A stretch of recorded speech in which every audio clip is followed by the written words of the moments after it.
এক পোলা এক মায়ের খুব ভালোবাসে, দুনিয়ায় আর কিছু চায় না মায়া ছাড়া। আচ্ছা। কিন্তু মায়া পোলাটারে পছন্দ করে না। ওহো। অনেক চেষ্টার পর মায়া সে পোলাটারে কইল যে ঠিক আছে, হ্যাঁ। আমি তোমারে ভালোবাসতে পারি, হ্যাঁ। আমার একটা জিনিস এনে দিতে হবে। কি রে?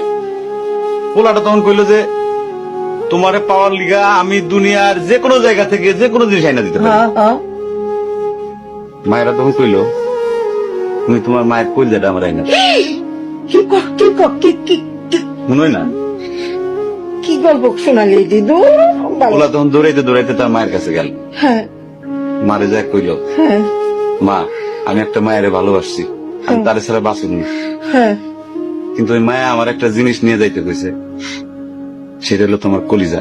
তুমি যদি তোমার কলিজাটা আমারে দাও, ওই মায়াটা কলিজাটা পাইলে আমার ভালোবাসবে। মা তখন কইল তুই আমার একমাত্র বুকের ধন, তোর সুখের জন্য আমি সবকিছু করতে পারবো। পরে মা বুকটা ফাইরা কলিজাটা বাইর করে পোলার হাতে দিল। আরে মা। পোলাটা কলিজাটা হাতে পাইয়া যে কি খুশি, মা দৌড়াইতেছে দৌড়াইতেছে দৌড়াইতেছে, দৌড়াইতে দৌড়াইতে হঠাৎ রাস্তার মধ্যে উষ্টা খাইয়া পড়ে গেছে।